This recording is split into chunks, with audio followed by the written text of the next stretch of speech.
Autre fait d'actualité, il est revenu mardi devant la représentation nationale. Azarias Rouberois était devant les élus du peuple pour répondre aux préoccupations soulevées lors du débat général sur la situation des Minembwe dans le Sud Kivu. Le ministre de la décentralisation et réforme institutionnelle a dit qu'il n'est impliqué ni de loin ni de près sur l'installation des animateurs de la commune rurale des Minembwe. Le ministre interpellé s'est dit favorable à l'envoi d'une commission parlementaire dans cette commune rurale. Azarias Rouberois a par ailleurs soutenu que l'annulation du décret portant création des Minembwe en commune rurale serait discriminatoire et pas du tout convaincu de son côté de réponse apportée par Azarias Rouberois. Moïndo Nzangi, l'auteur de la motion d'interpellation, a exigé du ministre d'État sa démission.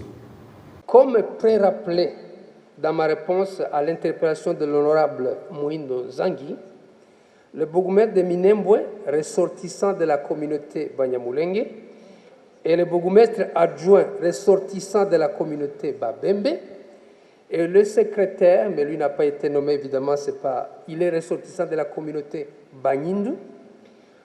Donc les deux premiers ont été nommés par arrêté ministériel numéro 25 Barcab VPM, ministre de l'Intérieur et de la Sécurité, du 20 novembre 2018.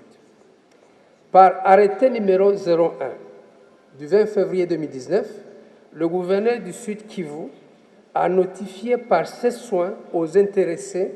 Les deux autorités furent donc investies. Je crois qu'il est resté sur la ligne de défense qu'il avait faite le premier jour, essayant de rejeter toute la responsabilité au ministre professeur de l'Intérieur. Mais je crois que dans ma conclusion, j'ai pu donner l'ensemble d'éléments de preuve pour démontrer que c'est lui, Rouberois, qui est l'acteur principal de ce théâtre de Minembwe.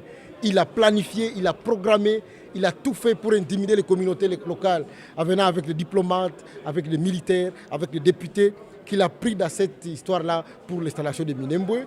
Et j'ai démontré en suffisance qu'il y avait conflit de compétences. J'ai aussi profité pour corriger certains égarements historiques qu'il essayait de démontrer en disant que les Banyamulenge sont là depuis 1800, alors que des textes existent pour dire qu'ils sont arrivés depuis 1753. Et donc je crois qu'au vu des éléments qui ont été démontrés et des mensonges qu'il a voulu distiller au niveau de l'Assemblée nationale qui s'apparente à l'outrage au Parlement, je lui ai demandé de déposer sa démission. Je vais donner les recommandations. Je crois que l'acte qui a été posé à Minembwe, c'est un acte nul, puisqu'il est basé sur les faux.